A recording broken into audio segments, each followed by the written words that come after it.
Hello, I'm Jashikins, and welcome to another Jash Reads. Today, we are going to continue reading Eragon by Christopher Polini. And as always, this video is not intended for kids. Instead, this video is intended for adults who are discovering or rediscovering the joy that is the inheritance cycle. I remember back when it was originally being released, and it's like, oh, it's going to be a trilogy. And then the author is like, well, I need to split the last book into two, and then we got 4 books. Yeah, don't really have anything too exciting to talk about today. I started some physical therapy this time for my tendonitis that has decided to flare up recently. Yay! And one of the devices used is this little thing that sends electric shocks that it really helps, but it is really painful at times because it doesn't break the skin, but it feels like it. And then I did a few stretches and yay!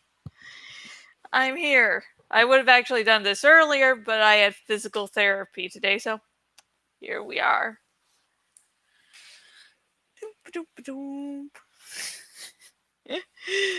Okay, let's get started because this time I'm actually reading a good chunk of the book.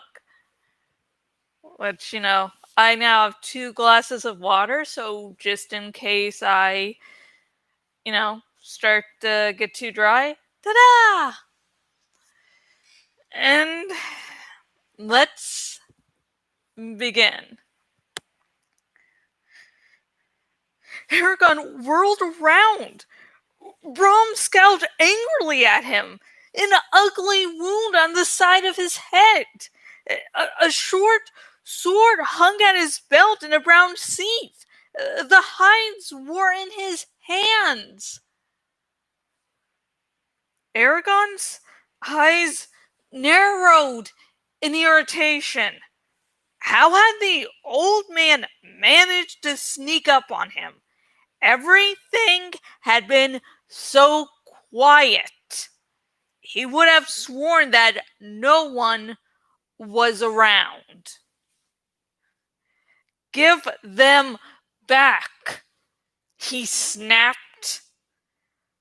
Why? So you can run off before Garrow is even buried? The accusation was sharp. It's none of your business, he barked, temper flaring. Why did you follow me? I didn't,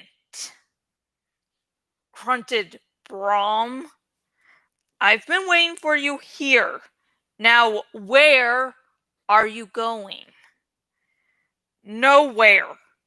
Eragon lunged for the skins and grabbed them from Brom's hands. Brom did nothing to stop him.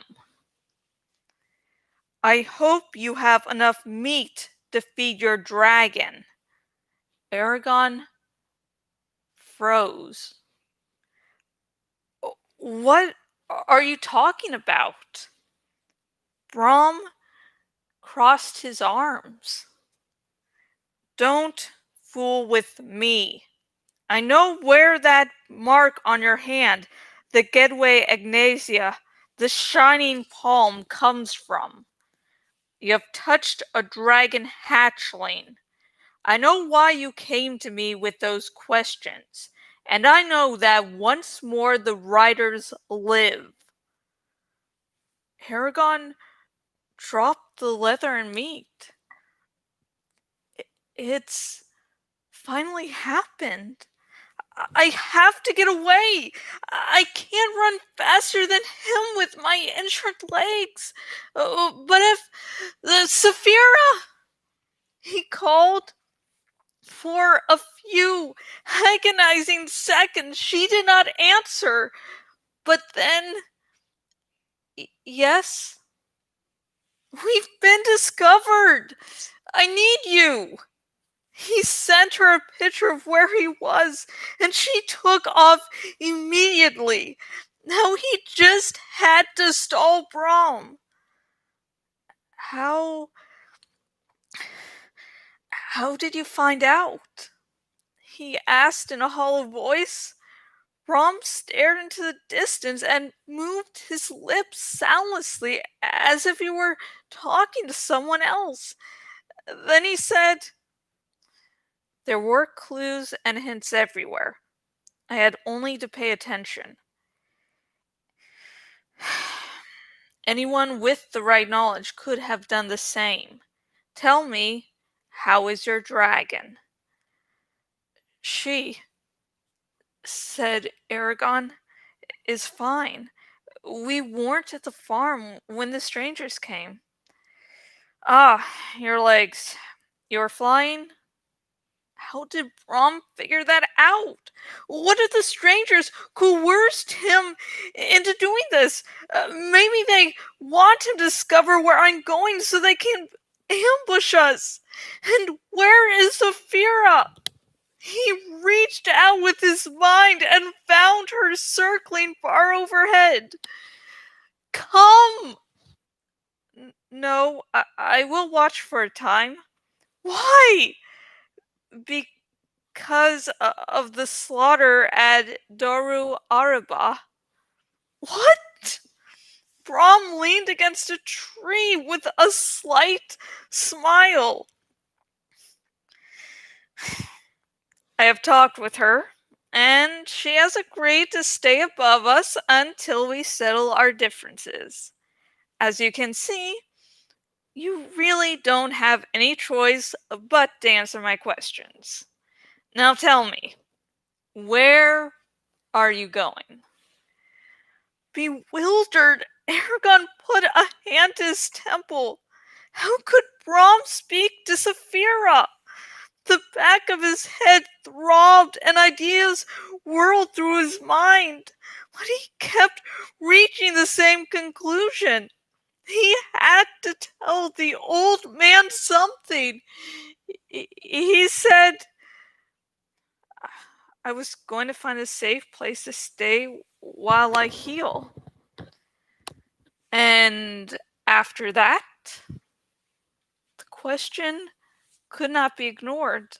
The throbbing in his head grew worse. It was impossible to think. Nothing seemed clear anymore. All he wanted to do was tell someone about the events of the past few months. It tore at him that his secret had caused Garrow's death.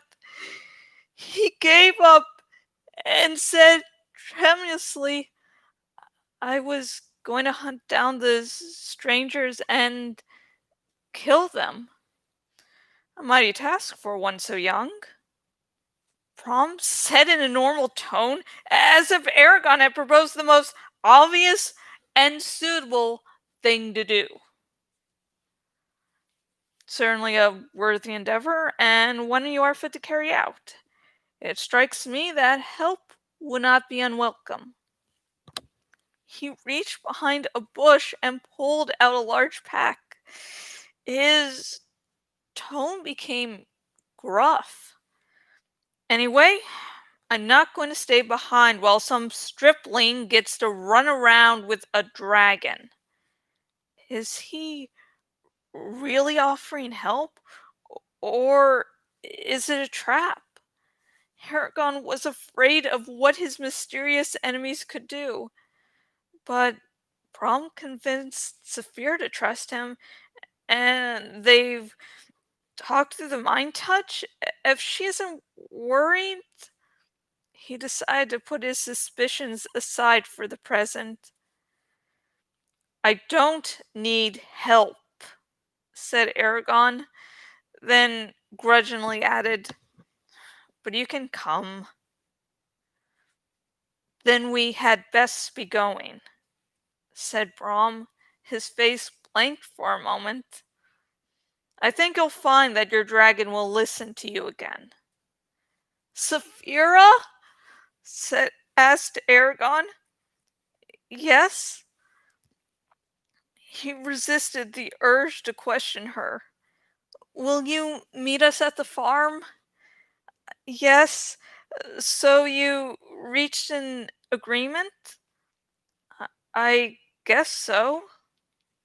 She broke contact and soared away. He glanced at Carvajal and saw people running from house to house.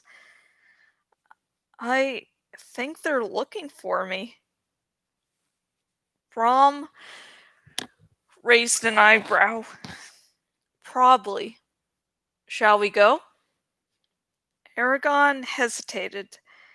I'd like to leave a message for Roran. It doesn't seem right to run off without telling him why. It's been taken care of, assured Brom. I left a note for him with Gertrude explaining a few things.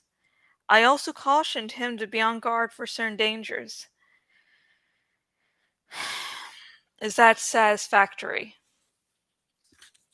Okay, I just need a little drink of water. Just a little drink of water here.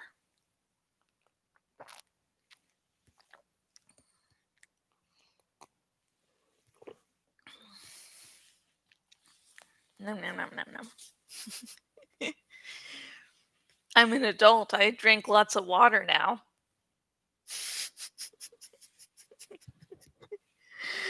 Okay. Let's go back to the book. Eragon nodded. He wrapped the leather around the meat and started off. They were careful to stay out of sight until they reached the road, then quickened their pace, eager to distance themselves from Carvajal.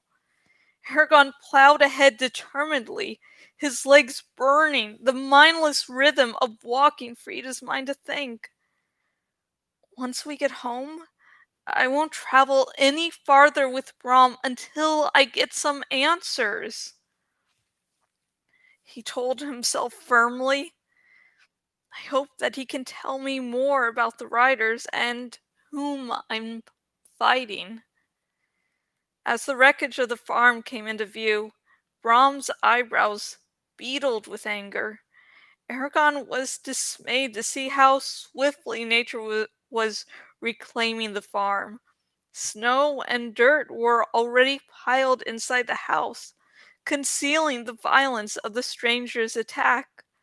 All that remained of the barn was a rapidly eroding rectangle of soot. Brom's head snapped up as the sound of Saphira's wings drifted over the trees. She dived past them from behind, almost brushing their heads. They staggered as a wall of air buffeted them.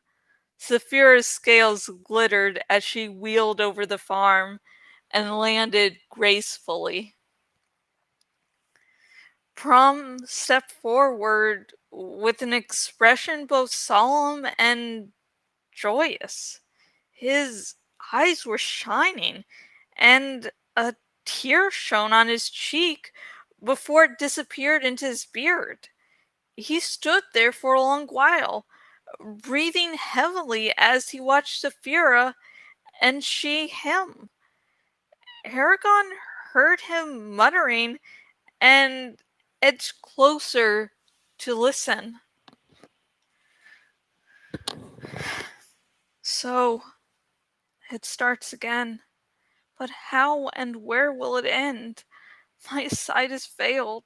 I cannot tell if this be tragedy or farce, for the elements of both are here.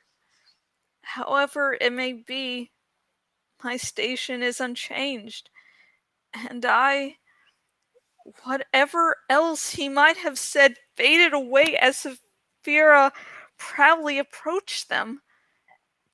Eragon passed Brom, pretended he had heard nothing, and greeted her. There was something different between them now, as if they knew each other even more intimately. yet we're still strangers. He rubbed her neck, and his palm tingled as their minds touched. A strong curiosity came from her. I've seen no humans except you and Garrow, and he was badly injured, she said. You viewed people through my eyes. It's not the same. She came closer and turned her long head so that she could inspect Brom with one large blue eye. You really are queer creatures, she said critically, and continued to stare at him. Brom held stiff as she sniffed the air, and then he extended a hand to her. Saphira slowly bowed her head and allowed him to touch her on the brow. With a snort, she jerked back and retreated behind Eragon. Her tail flicked over the ground. What is it? He asked. She did not answer. Brom turned to him and asked in an undertone, "What's her name?" Saphira. A peculiar expression crossed Brom's face. He ground the butt of his staff into the earth with such force his knuckles turned white. Of all the names you gave me, it was the only one she liked. I think it fits. Eragon added quickly. Fit it does, said Brom. There was something in his voice Eragon could not identify. Was it loss, wonder, fear, envy? He was not sure. It could have been none of them or all. Brom raised his voice and said, "Greetings, Saphira. I am honored to meet you." He twisted his hand in a strange gesture and bowed. "I like him," said Saphira quietly. "Of course you do. Everyone enjoys flattery." Eragon touched her on the shoulder and went to the ruined house. Saphira trailed behind with Brom. The old man looked vibrant and alive. Eragon climbed into the house and crawled under a door into what was left of his room. He barely recognized it under the piles of shattered wood. Guided by memory, he searched where the inside wall had been and found his empty pack. Part of the frame was broken, but the damage could be easily repaired. He kept rummaging and eventually uncovered the end of his bow, which was still in its buckskin tube. Though the leather was scratched and scuffed, he was pleased to see that the oiled wood was unharmed. Finally, some luck. He strung the bow and pulled on the sinew experimentally. It bent smoothly, without any snaps or creaks. Satisfied, he hunted for his quiver, which he found buried nearby. Many of the arrows were broken. And I'm going to take another drinking break with the adult beverage of water.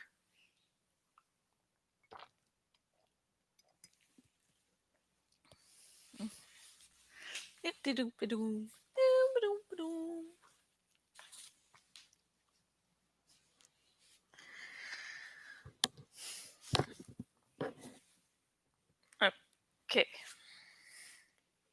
Don't think I'll need another water break until the end of this video, so fingers crossed. Fingers crossed. He unstrung the bow and handed it and the quiver to Brom, who said, "It takes a strong arm to pull that." Eragon took the compliment silently. He picked through the rest of the house for other useful items and dumped the collection next to Brom. It was a meager pile. "What now?" asked Brom. His eyes were sharp and inquisitive. Eragon looked away. "We find a place to hide." "Do you have somewhere in mind?" "Yes." He wrapped all the supplies except for his bow into a tight bundle and tied it shut. Hefting it onto his back, he said, "This way," and headed into the forest.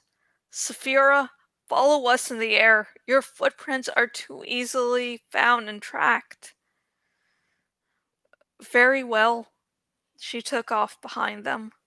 Their destination was nearby, but Eragon took a circuitous route in an effort to baffle any pursuers. It was well over an hour before he finally stopped in a well-concealed bramble. The regular clearing in the center was just large enough for a fire, 2 people, and a dragon. Red squirrels scampered into the trees, chattering in protest at their intrusion. Brom extricated himself from a vine and looked around with interest. "Does anyone else know of this?" he asked. "No, I found it when we first moved here. It took me a week to dig into the center, and another week to clear out all the dead wood." Saphira landed beside them and folded her wings, careful to avoid the thorns. She curled up, snapping twigs with her head scales. God damn it.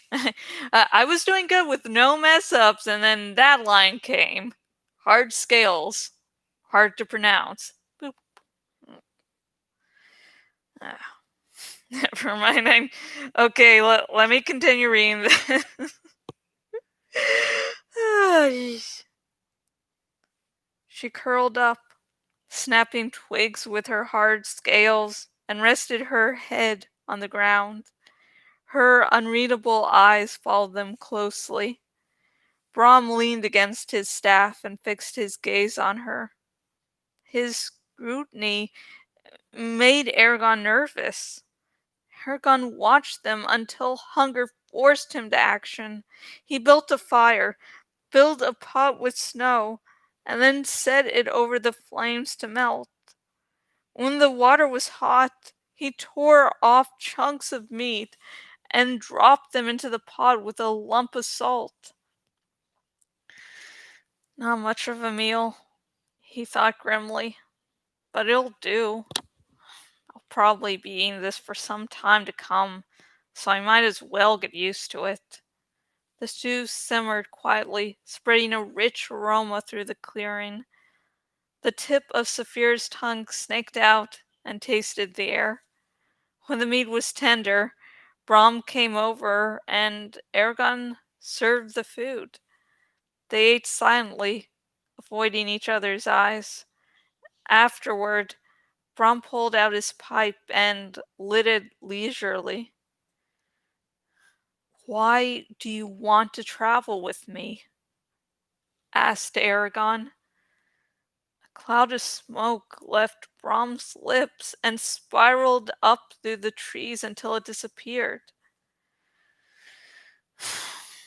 "I have a vested interest in keeping you alive," he said. "What do you mean?" demanded Eragon. "To put it bluntly, I'm a storyteller, and I happen to think that you will make a fine story. You're the first writer to exist outside of the king's control for over 100 years. What will happen? Will you perish as a martyr? Will you join the Varden? Or will you kill King Galbatorix? All fascinating questions, and I will be there to see every bit of it. no matter what I have to do. And that's the end of what I'll be reading. So, for today, I think maybe we can make it till the end of the chapter next video. As I said, I am trying to read more, so because this is the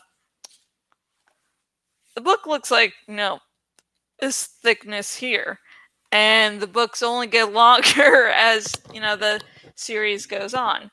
If you're not aware,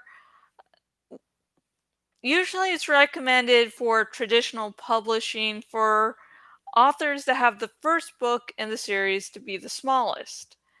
Hence why you'll see, a lot of books, the first book is, smaller than, and the rest get super huge. That's why that's indie publishing, self-publishing is really a different matter altogether.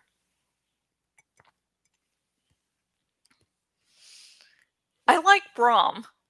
And the thing is, I've read the entire series, and Brom's backstory has a lot of twists and turns to it. You basically, throughout the series, sort of learn more and more about who he was, how and why he ended up in Carvajal. And so I'm trying to get those I'm trying to read Brom with all that knowledge, with all that backstory. But I would love to tell you how I'm interpreting his lines and why he acts like he does, but that is a bunch of spoilers, and I'm trying to have this spoiler free so someone could be encountering the inheritance cycle for the first time watching these videos and not be ruined for some big spoilers. Like, you can watch dramatic reading of Eragon, and then be able to pick up the book, and then some of the huge twists and turns that happen later you still won't know about. So yeah, but but for everyone who's watching this and that has read the entire inheritance cycle, please comment down below if you think I'm doing Brom justice, and do that in a spoiler-free spoiler-free manner, like a simple yes, no.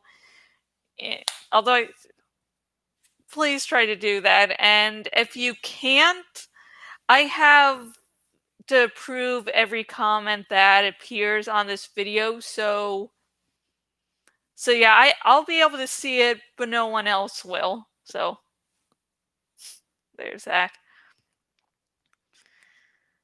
And I sort of really feel Eragon's fear when he can't talk with Saphira, and Saphira's like, well, I'm agreeing with Brom because of this whole event that I'm not going to explain and that you have no clue about. And it's like, what? Okay, what the hell are you on?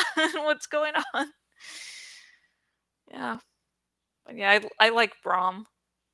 I really wish I wasn't doing spoiler free, because I just want to go on and talk about Brom and this one scene and how you look at this entire scene once you know his backstory. It's just killing me. It is killing me.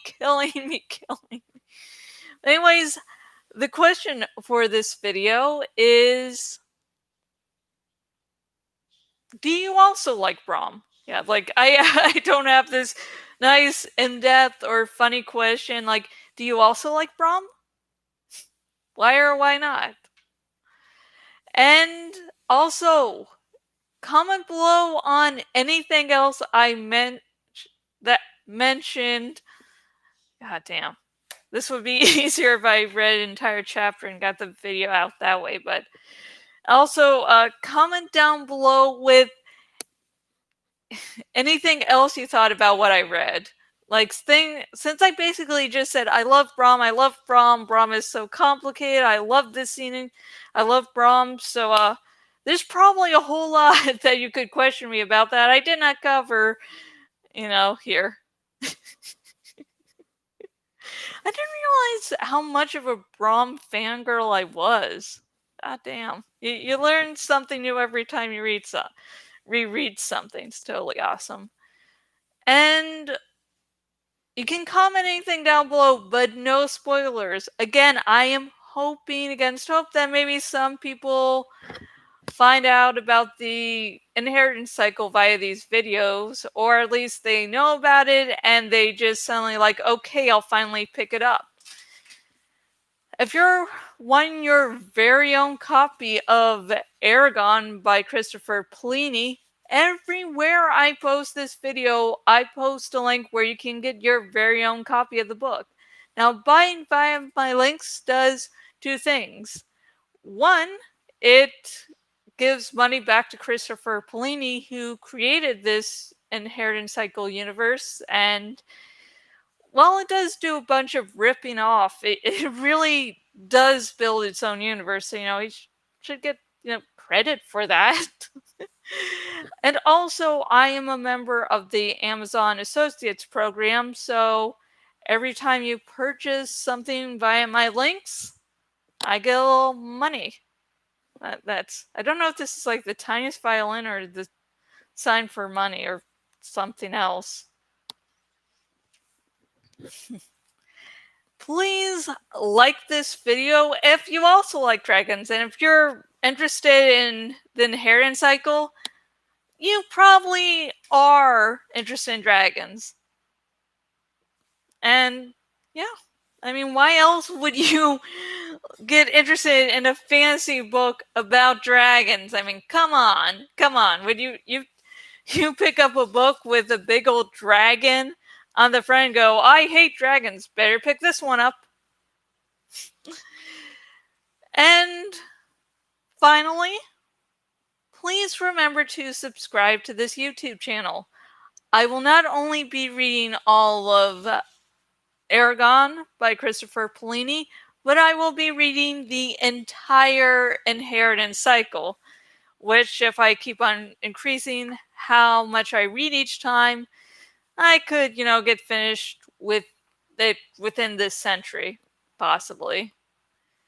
And I hope you're having an excellent Wednesday. We're halfway through this week. You can do this.